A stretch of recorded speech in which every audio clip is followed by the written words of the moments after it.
नमस्कार। ललित की गणित शिक्षा एवं साहित्य यूट्यूब चैनल में आप सभी का एक बार पुनः स्वागत है। मेरे प्यारे छात्रों एवं मित्रों, आज हम लोग एडवांस मैथमेटिक्स ज्योमेट्री के अंतर्गत पॉलीगन पढ़ेंगे, बहुभुज पढ़ेंगे। बहुभुज के बारे में आपको जानकारी देने के लिए मैं सबसे पहले ये बता दूं कि बहुभुज की उत्पत्ति कहां से होती है, बहुभुज क्या है, बहुभुज के अंतर्गत आपको कौन कौन सी चीजें पढ़नी पड़ेंगी। सभी प्रकार की प्रतियोगी परीक्षाओं के लिए यह टॉपिक बहुत ही इंपॉर्टेंट होता है। बहुभुज कम से कम 3 या उससे अधिक भुजाओं से घिरी हुई संरचना बहुभुज कहलाती है। मिनिमम 3 और more rounded surface are called polygon. तो आपको ध्यान रखनी है कि बहुभुज संरचना की शुरुआत कहां से होती है, बहुभुज क्या होते हैं, इनके कितने प्रकार होते हैं, किस किस आधार पर इनके प्रकार होते हैं। आइए सबसे पहले हम लोग बात करते हैं कि बहुभुज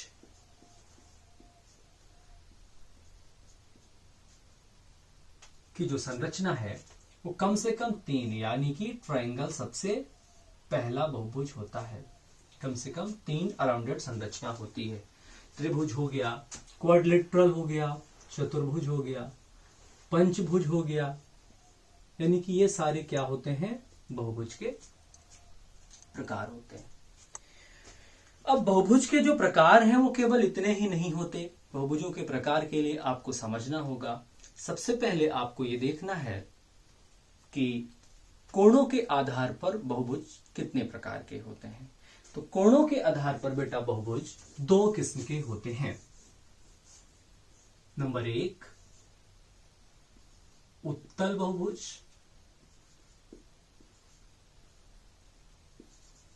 उत्तल बहुभुज, और नंबर 2 अवतल बहुभुज। ये किसके आधार पर हुए? ये कोणों के आधार पर हुए। कोणों के आधार पर बहुभुज 2 प्रकार के होते हैं। पहला उत्तल बहुभुज और दूसरा अवतल बहुभुज। उत्तल बहुभुज यानी कि कॉन्वेक्स पॉलीगन, अवतल बहुभुज यानी कि कॉनकेव पॉलीगन। अब आप लोग क्रमागत रूप से इनके बारे में समझिए कि उत्तल बहुभुज क्या होता है और अवतल बहुभुज क्या होता है।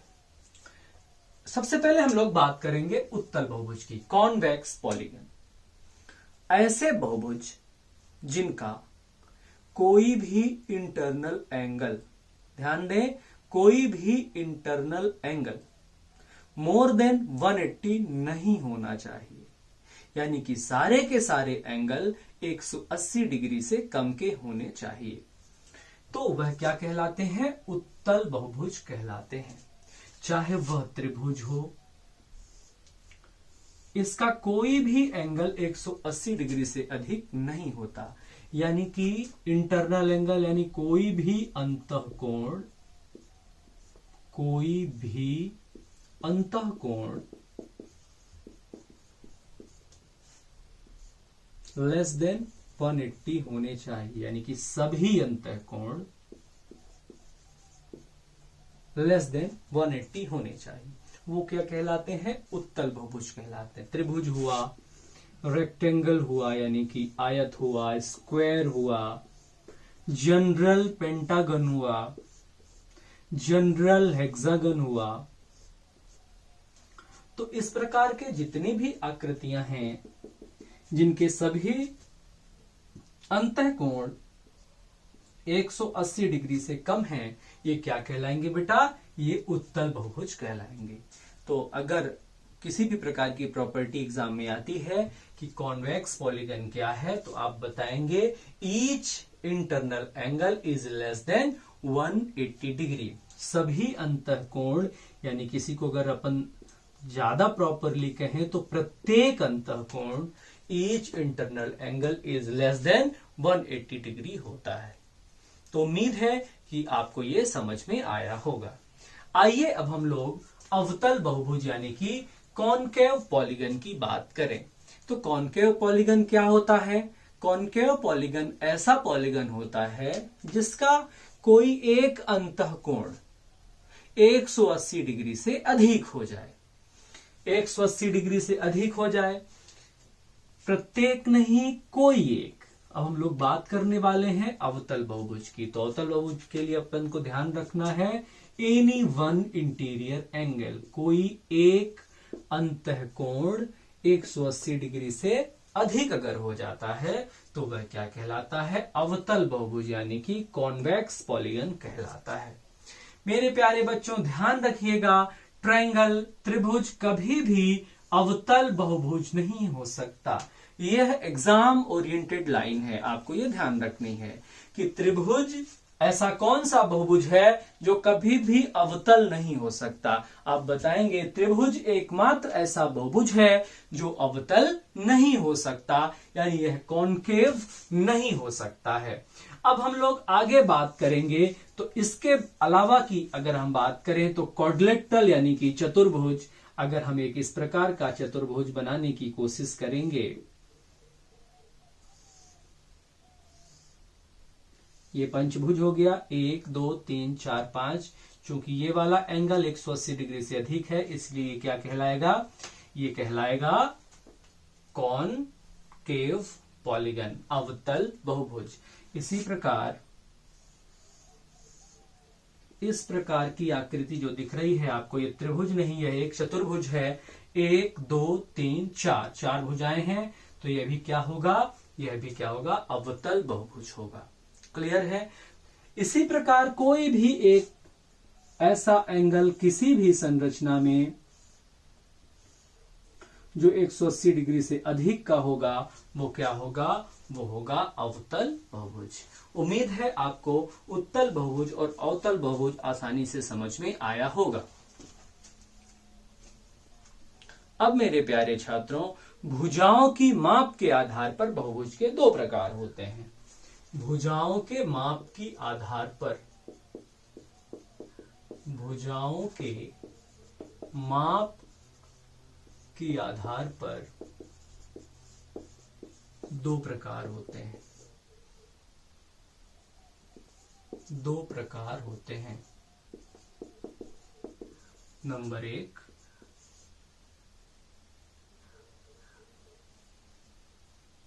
सिंपल पॉलीगन, सिंपल पॉलीगन, सामान्य बहुभुज, और नंबर 2 रेगुलर पॉलीगन।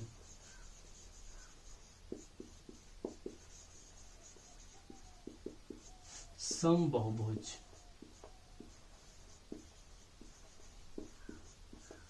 अब इसमें अगर आप रेगुलर पॉलीगन पढ़ लेंगे तो सिंपल पॉलीगन में ज्यादा दिक्कत नहीं होगी। चलिए हम आपको एक एक करके इनके बारे में बताते हैं। सिंपल पॉलीगन यानी कि सामान्य बहुभुज वे बहुभुज होते हैं जिनकी भुजाएं आपस में समान हो या नहीं हो, कोई फर्क नहीं पड़ता है, वह कहलाती हैं सामान्य बहुभुज। क्लियर है। कोई भी कोण समान हो नहीं हो, कोई फर्क नहीं पड़ता, वे कहलाते हैं सामान्य बहुभुज।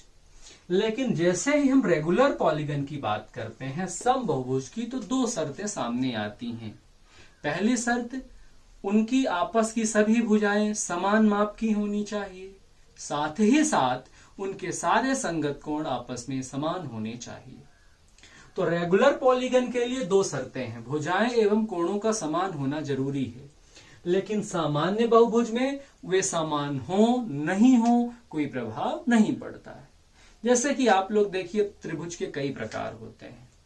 त्रिभुज के कई प्रकार होते हैं। विषम बाहु त्रिभुज होता है, समद्विबाहु त्रिभुज होता है, समबाहु त्रिभुज होता है। तो इन तीनों ही प्रकार के त्रिभुज, समकोण त्रिभुज होता है, कई वैरायटी होती हैं। आगे चलकर त्रिभुज की कक्षा में हम इनके विषय में डीप में पढ़ेंगे। तो एक ऐसा त्रिभुज जिसकी भुजाएं भी समान हो और कोण भी समान हो, वह कौन सा त्रिभुज होगा?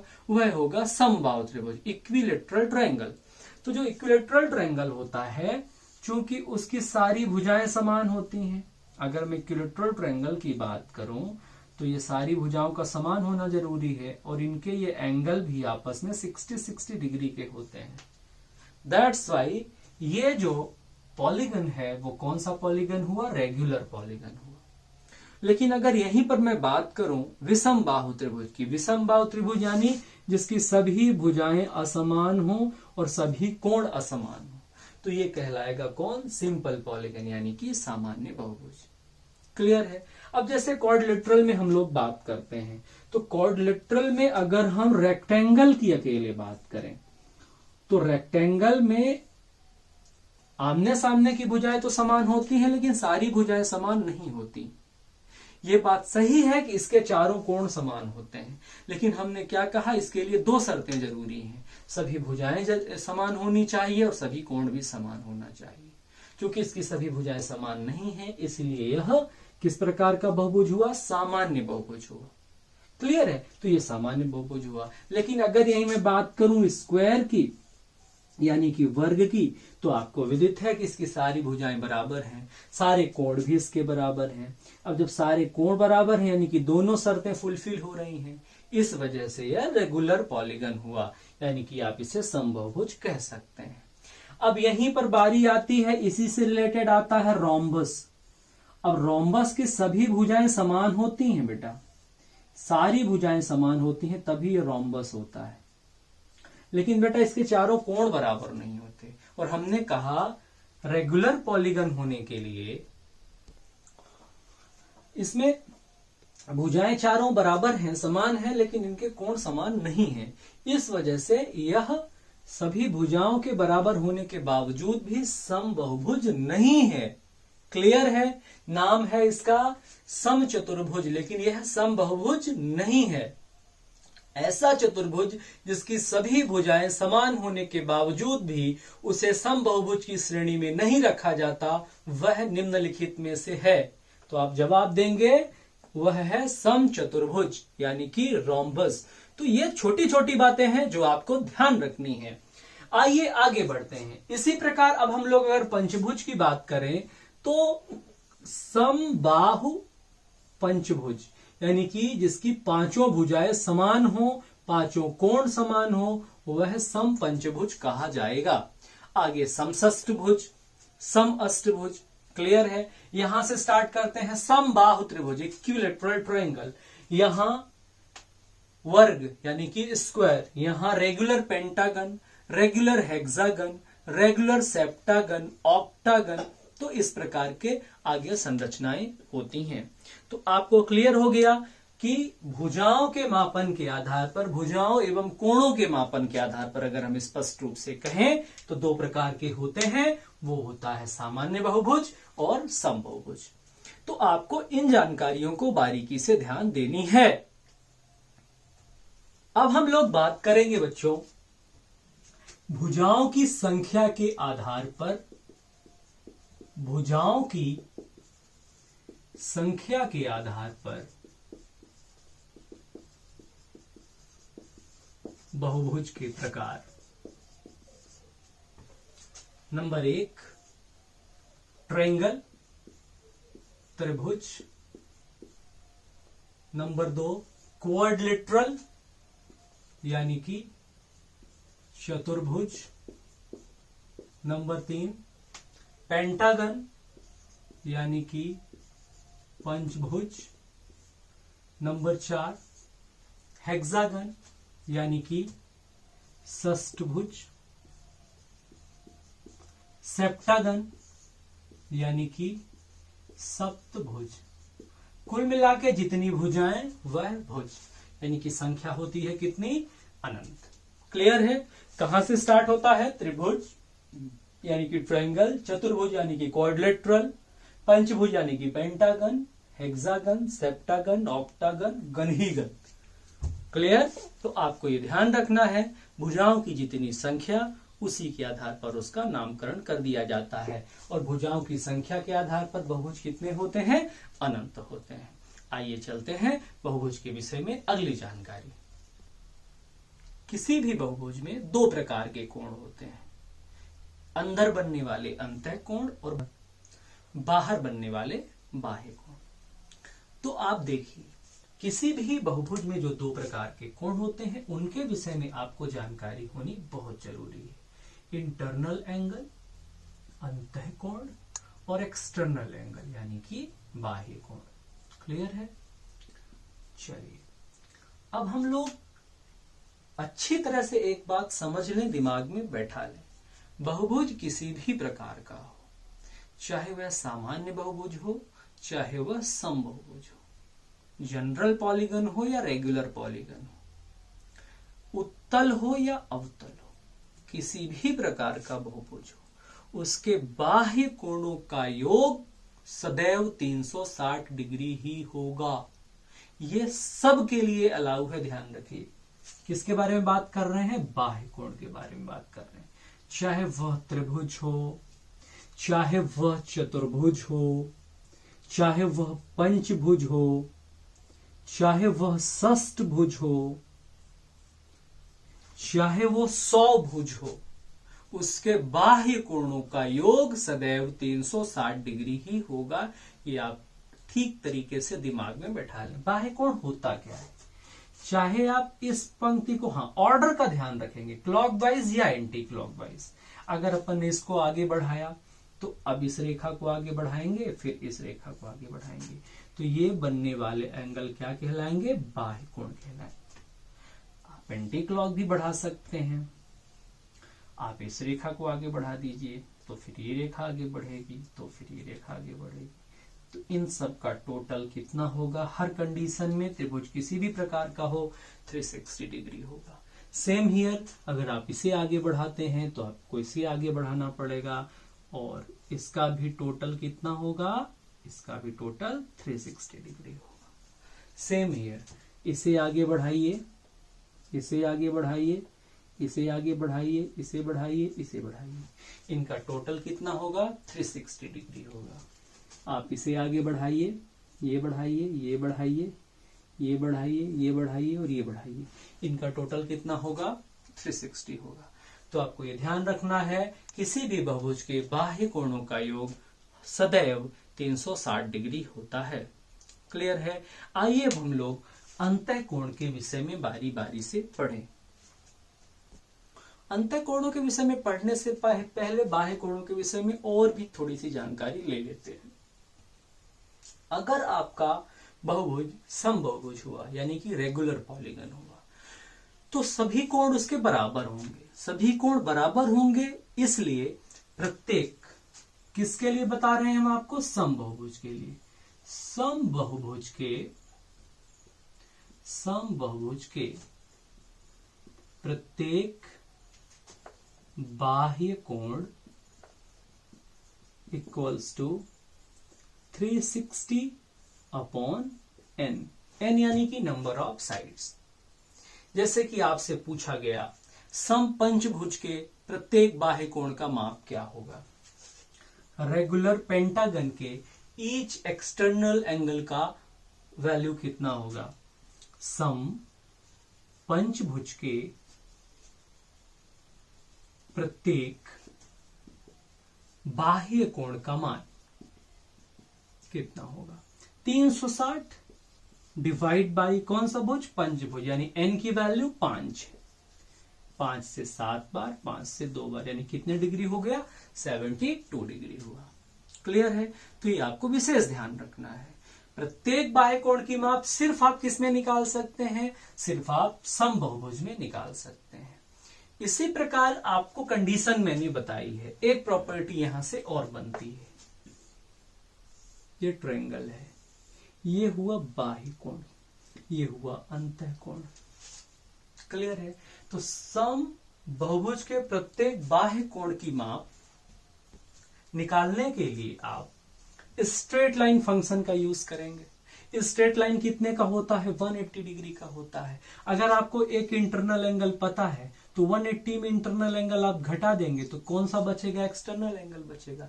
तो यहां से क्लियर हो जाता है एक और प्रॉपर्टी, समबहुभुज के प्रत्येक बाह्य कोण का मान बराबर 180 माइनस प्रत्येक अंतःकोण।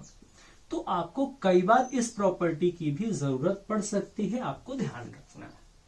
क्लियर हो गया? तो इस प्रकार से आप सभी प्रकार के बाह्य कोण निकाल सकते हैं। अब हम लोग बारी बारी से अंतःकोणों के विषय में जानकारी लेंगे। अंतःकोणों के विषय में बात करेंगे। किसी भी प्रकार के बहुभुज के लिए सबसे पहले हम लोग बात करेंगे अंतःकोणों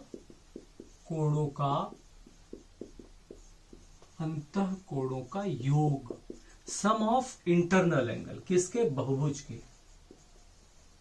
बहुभुज के अंतःकोणों का योग बराबर n-2 इंटू 180 डिग्री, जहां n नंबर ऑफ साइड्स हैं। क्लियर है? तो सबसे पहला अंतःकोण कौन सा होता है मेरे प्यारे बच्चों? सबसे पहला बहुभुज कौन सा होता है? ट्रायंगल। बचपन से याद करते रटते आए हैं कि त्रिभुज के तीनों कोणों का योग, त्रिभुज के सभी अंतःकोणों का योग आज निकालना सीखेंगे। अंतःकोणों का योग कितना होगा? n यानी 3 - 2 इंटू 180 डिग्री। 3 में 2 गया, 1 गुणा 180, दैट्स वाई कितना? 180 डिग्री। क्लियर है?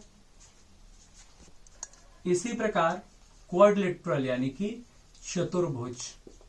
चतुर्भुज के सभी अंतःकोणों का योग n यानी कि 4 - 2 इंटू 180 डिग्री। 4 में 2 गया, 2 इंटू 180 डिग्री। कितना हुआ बेटा? 360 डिग्री। आप याद करते हुए आए हैं। इसी प्रकार पंचभुज के n यानी number of sides, number of side यानी भुजाओं की संख्या। तो पंचभुज में कितने भुजाएं? 5, यानी कि 5 - 2 इंटू 180। 5 में 2 गया, 3 इंटू 180। कितना हुआ?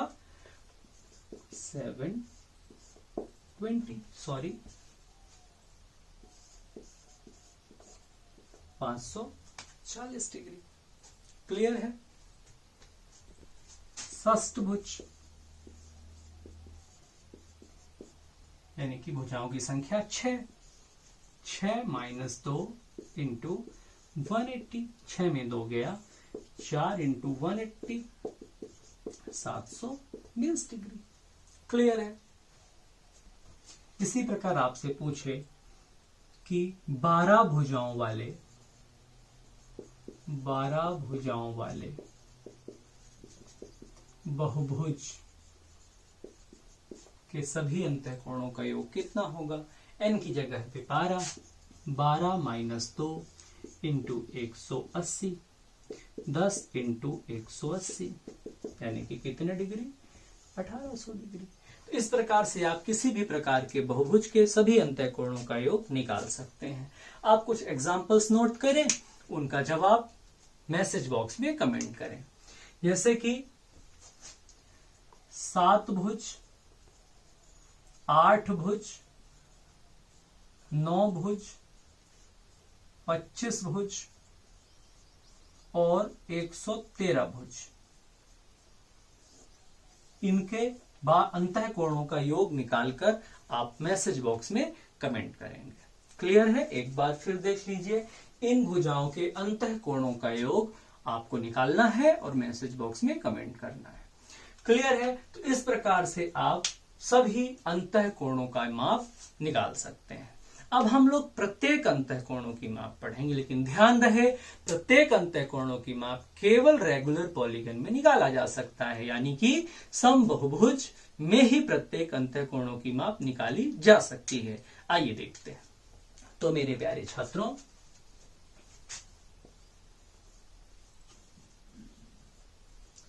समबहुभुज के प्रत्येक अंतःकोण की माप equals to same n-2 into 180। अब जितने कोण हैं उसका डिवाइड कर देंगे तो प्रत्येक अंतःकोण की माप निकल जाएगी। फॉर एग्जाम्पल, समबाहु त्रिभुज के इक्विलैटरल ट्रायंगल के प्रत्येक अंतःकोण की माप क्या होगी? तो त्रिभुज यानी 3 - 2 1 गुणा 180 डिवाइडेड बाई n यानी कि 3, यानी प्रत्येक अंतःकोण की माप कितनी हुई? 60 डिग्री। क्लियर है। इसी प्रकार मैंने कहा वर्ग स्क्वायर के सभी प्रत्येक अंतःकोण की माप क्या होगी, वर्ग यानी कि चतुर्भुज, यानी 4 माइनस 2 गुणा 180 डिवाइड बाई 4, 2 से 2 बार और 2 से कितनी बार 90 डिग्री। तो वर्ग के प्रत्येक अंतःकोण कितने के होते हैं, 90 डिग्री के होते हैं। क्लियर है। आगे इसी प्रकार सम पंचभुज रेगुलर पेंटागन, सम पंचभुज के प्रत्येक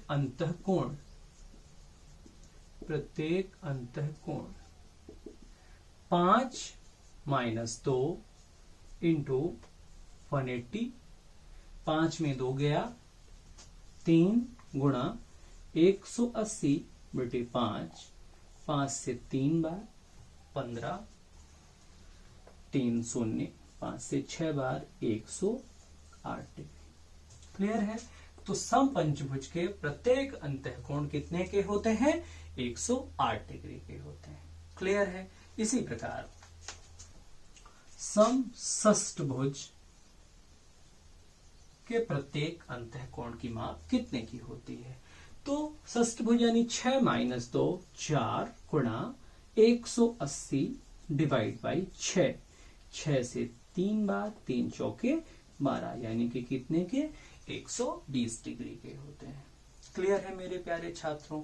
इसी प्रकार 15 भुजाओं वाले सम बहुभुज के प्रत्येक अंतःकोण की माप क्या होगी, 15 भुजाएं, तो 15 माइनस 2 13 गुणा 180 डिवाइड बाई 15, 15 से विभाजित हो सकता है क्या, 5 3 तो 80, ठीक है। 13 दूनी 26, 13 एक कम 13 और 2 15, 156 डिग्री। क्लियर। इस प्रकार अपन किसी भी प्रकार के बहुभुज के प्रत्येक अंतःकोण का माप निकाल सकते हैं। अब आप एग्जाम्पल नोट करेंगे। सप्तभुज, अष्टभुज, नौभुज, 25 भुज और 12 भुज के प्रत्येक अंतःकोणों की माप निकालेंगे और कमेंट बॉक्स में कमेंट करेंगे। क्लियर है।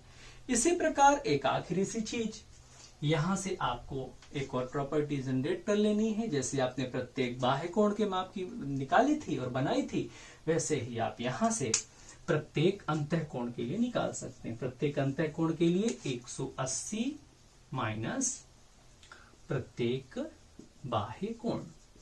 तो एक प्रॉपर्टी यह भी आपको आवश्यकता पड़ने पर काम में आ सकती है। तो ये छोटी छोटी बातें हैं जो आपको ध्यान रखनी है। उसके बाद मेरे प्यारे बच्चों, इसके कई सारे एग्जांपल्स एक साथ सम्मिलित रूप से मैं कराऊंगा आपको। एक्सरसाइज की क्लास अलग से लूंगा। एक आखिरी चीज मैं आपको बता दूं, उसके बाद आप लोग एक्सरसाइज के लिए अगली क्लास के लिए तैयार रहेंगे। आइए हम लोग बहुभुज में विकर्णों की संख्या के बारे में थोड़ी सी जानकारी लेते हैं। मेरे प्यारे बच्चों, ये बहुत ही इंपॉर्टेंट टॉपिक है। इसको बिल्कुल भी स्किप नहीं करें और बहुत बारीकी से ध्यान लगाकर पढ़ें। सभी परीक्षाओं के लिए बहुमूल्य है। तो बहुभुज में विकर्णों की संख्या ज्ञात करना। बहुभुज में विकर्णों की संख्या ज्ञात करना। जो पहली प्रॉपर्टी है जो आपको ध्यान रखनी है, बेस प्रॉपर्टी है, वो है n/2 n-1 माइनस n, जहां n equals to number of sides. Clear है। उसके बाद जो शॉर्टकट है वो है n² minus 3n divide by 2। यहां से आप सभी प्रकार के क्वेश्चन सॉल्व कर सकते हैं। इसे और सॉर्ट आउट करेंगे तो तीसरी प्रॉपर्टी बनती, सिमिलर है, सब ऊपर वाले से ही बनी है। n ले लिया कॉमन, n-3 डिवाइड बाई 2। तो आप किसी भी प्रकार के बहुभुज में विकर्णों की संख्या ज्ञात कर सकते हैं। आइए बारी बारी से बहुभुजों में विकर्णों की संख्या ज्ञात करते हैं। सबसे पहले त्रिभुज। त्रिभुज में कितने विकर्ण होते हैं? बहुत इंपॉर्टेंट क्वेश्चन है। मैक्सिमम मर्तबा बच्चे त्रिभुज में 3 विकर्ण होते हैं लगा के चले आते हैं। आप लोग ये गलती नहीं करेंगे। एकमात्र ऐसा बहुभुज जिसमें विकर्णों की संख्या 0 होती है त्रिभुज है, यानी त्रिभुज में एक भी विकर्ण नहीं होता है। आप यहां से वेरीफाई कर सकते हैं। n यानी कि 3 माइनस 3 डिवाइड बाई 2, ये 0 हो गया। और किसी भी संख्या का 0 में गुणा करने पर उसका मान भी कितना होता है? 0 होता है। तो त्रिभुज में विकर्णों की संख्या कितनी होती है? 0 होती है। चतुर्भुज में विकर्णों की संख्या यहां से निकाल लें। 4 का square 16 minus 4 into 3 12 divide by 2 4/2, यानी किसी भी चतुर्भुज में कितने विकर्ण होंगे? 2 डायगोनल होंगे, 2 विकर्ण होंगे। क्लियर है? चलिए अब हम लोग पंचभुज की बात करेंगे।